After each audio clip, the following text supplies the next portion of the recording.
कहते हमने राम मंदिर बना दिया, हमने आर्टिकल 370 हटा दिया।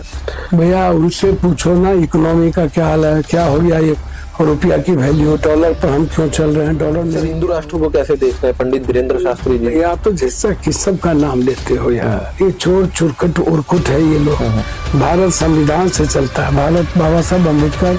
सभी साथियों को नमस्कार। साथियों, इस वक्त हमारे साथ हैं भारत के जाने माने नेता पप्पू यादव जी, जिनका राजनीतिक सफर की बात की जाए तो बहुत बड़ा राजनीतिक सफर है और गरीबों के मसीहा है। जिस प्रकार मैं कभी भी इनके निवास स्थान पर आया तो बिहार से मेरे को इतने पेशेंट यहाँ पर दिखते हैं जिनके एडमिशन तक नहीं होते, उनके यहाँ पर फ्री इलाज होते हैं, फ्री खाना खिलाया जाता है। और की सेवा की बात की जाए तो इनका नाम बहुत ही विख्यात है। पप्पू जी, आज आपका बहुत बड़ा एक राजनीतिक सफर हो गया है और यहाँ लोगों का तांता लगा रहता है, सेवा भाव आप करते रहते हैं। कैसा लगता है दूसरों की समस्याएं आपके सामने आती हैं जब? अच्छा एक बात बताइए, दुनिया में हम आए क्यों, या कोई भी इंसान क्यों आता है, या डेस्टिनी यदि किसी को दुनिया में मानव जाति के रूप में लाता है तो निश्चित रूप से है। उन्हें लगता है कि ये जो पूरी शिद्दत से जो ये दुनिया बनी है उसके लिए न्यायतः एक अच्छे आदमी की जरूरत है, जो पॉजिटिव हो, जो आध्यात्मिक हो, जो स्पिरिचुअल हो, जो ह्यूमन बीइंग हो, जहाँ कोई अहंकार ना हो, कुरीतियां ना हो, बुराई ना हो, लोभ लालच ना हो, नफरत का आचरण ना हो, विचार बिल्कुल मानवीय और विश्व कल्याण के लिए हो, मानव कल्याण के लिए हो, मानवता के लिए। तो दुनिया में आदमी आते पहले तो छोटी सी वक्त होती है, तो आप आए हो तो इंटरनल खुशी, आंतरिक खुशी आपको कहाँ से मिलती है? जब आप अपने बच्चों को, किसी को मुस्कुराते देखते हो, तो जब दुनिया को मैं मुस्कुराते देखता हूँ तो मुझे अच्छा लगता है और मुझे खुशी होती है कि मैं किसी के काम आता हूँ। 120 करोड़ लोग परेशान हैं, तो ये कोई आज ये थॉट प्रोसेस है। हर व्यक्ति, आप दुनिया में किसी को उठा के देखो जिसने दुनिया बनाई है, आइंस्टीन है, भाभा है, जेम्स है, डॉक्टर अब्दुल कलाम है, उसने दिया है, उसने खोया है, उसको एक शाश्वत ऊर्जा मिलती है। इस तरह शिव को देखो, नानक को, बुद्ध को, कबीर को, राम को, कृष्ण को, रहीम को, मोहम्मद को, वाल्मीकि को, जिसको भी देखोगे उसने अपनी चीजों को खोया है, उसने वो इंटरनल ऊर्जा, उसने खुशी दे पाई है। तो तब पाया है जब वो दूसरों की खुशियों के लिए हम जीते हैं, उसकी मुस्कुराहट के लिए जीते हैं, उसकी आज जो टाइम, पर्सन, प्लेस, वे इन सब जगह समय काल पात्र के अनुसार चीजें बदलती चली। और आज हम अर्थ युग में हैं, तो अर्थ युग में लोगों की सबसे ज्यादा दिक्कत क्या है? 120 करोड़, 140 करोड़, 120 करोड़ लोग गरीब, 20 करोड़ के पास घर और जमीन नहीं, और 80-85 करोड़ को हम 5 किलो अनाज देते हैं तो खा रहे हैं। तो उसके लिए कौन जिएगा, उसकी बात कौन करेगा? उसके लिए आज जो हालात है, मुट्ठी भर लोगों के पास सब कुछ जा चुका है। तो इसीलिए मेरा जो दायित्व है, जो छोटी उम्र में मैंने जनता ने बनाया भगवान की तरह, जिसको मैं पूछता हूँ, आप इंसान को सिर्फ भगवान के रूप में देख सकते हो।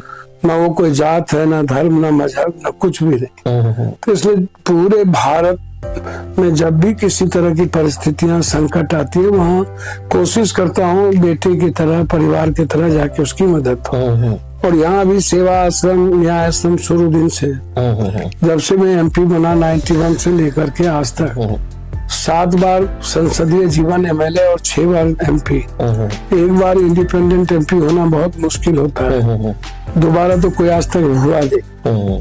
तो वो असीम कृपा है जनता की, चीजों की। तो इसीलिए मैं आपसे यह बात कह रहा था कि मेरा दायित्व तो क्या है? हर आदमी के न्याय की बात करना, उसके लिए लड़ना, उसके लिए संघर्ष करना, मुद्दों को उठाना, उसको जस्टिस मिले।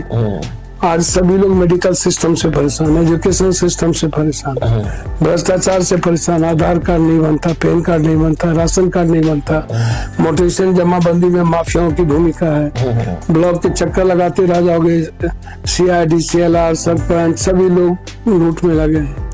तो ये न्याय का मंदिर है न्याय केंद्र। जब भी आप आओगे तो यहाँ आपको लोगों की मदद मिलेगी। चलिए, बहुत अच्छी बात है सर। अब मैं आपसे पूछना चाहूंगा राजनीति से रिलेटेड एक सवाल। अभी भारतीय जनता पार्टी जीत करके बिहार से आई है, उन्हें कैसे देखते हैं आप?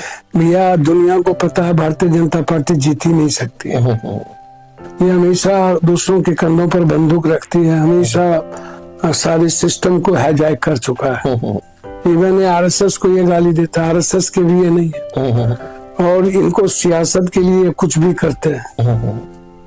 जो SIR हुआ जिसमें 99% दलित, आदिवासी, EBC, OBC, अत्यंत पिछड़े का नाम काटा इन्होंने।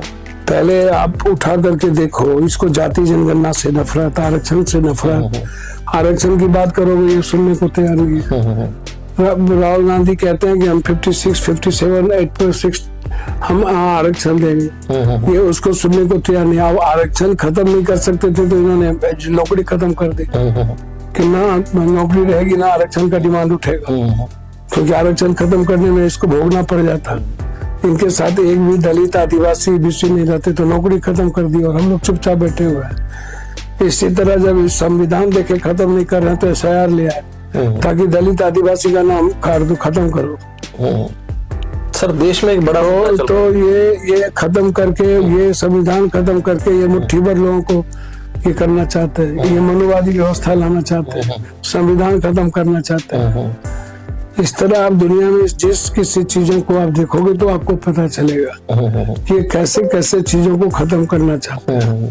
ये गांधी को मरवाए ये लोग। अब मनरेगा जो गरीब आदमी के लिए सबसे इम्पोर्टेंट था, तो जिंदगी में हम 15 दिन कम से कम 60-65 दिन हम काम देते थे, तो वो समझ लो कि खत्म हो गया। अब ना राधा के नाम मंत्री होंगे, ना स्टेट को पैसा होगा, ना इसको देगा, ना तो मनरेगा ये खत्म वैसे नहीं कर सकता तो ऐसे खत्म कर दिया। और महात्मा गांधी के विचारों पर हमला कर दिया, पहले मरवाया अब उसके नाम पर हमला कर दिया। तो ये पूरी की पूरी कोलैप्स करना चाहती है। तो इसीलिए ये चुनाव डेमोक्रेसी में अब सबको पता है कि EVM मशीन नॉमिनेशन के बाद बनता है, वहां पर नीचे में स्क्रिप्ट लगता है, मशीन लगती है कि कौन कौन लोग नॉमिनेशन दिए, तो कौन कर रहा है। तो इसीलिए ये कभी नहीं चुनाव जीत सकते। एकदम बेईमानी से चोरी करके, लोगों का अधिकार कत्ल करके, लोगों को वोट नहीं डाल करके, बाहर से 15-15 हजार आदमी एक ट्रेन से ले जा करके 10,000 रुपया का लोभ दिखा करके सर वो कहते हैं हमने राम मंदिर बना दिया, हमने आर्टिकल 370 हटा दिया।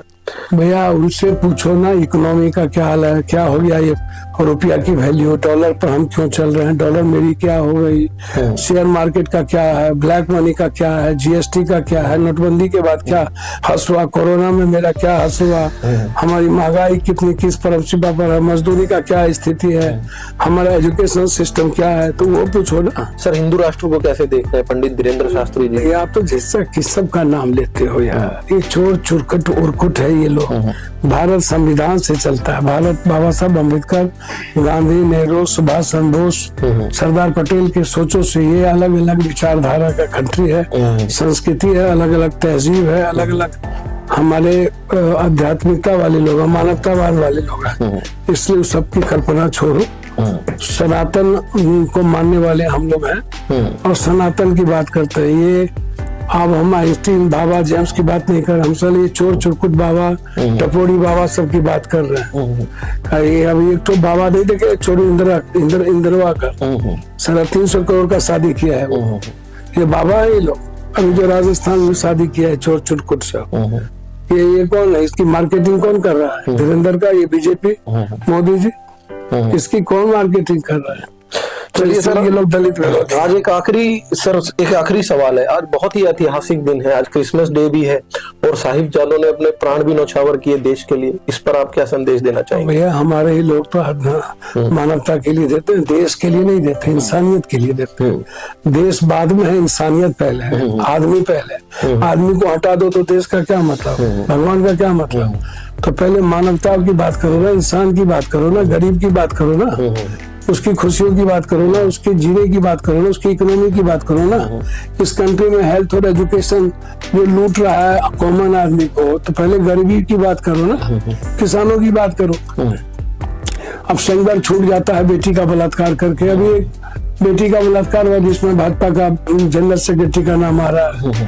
तो जो बात आप कह रहे हो, हमारे लोग हमेशा कुर्बानी दी है, शुरू से लेकर के आज तक। जब भी हुआ दुनिया में हेमोसेपियन और सेपियन के बाद हम आए दुनिया में, हेमोसेपियन और सेपियन के बाद हम धरती पर आए।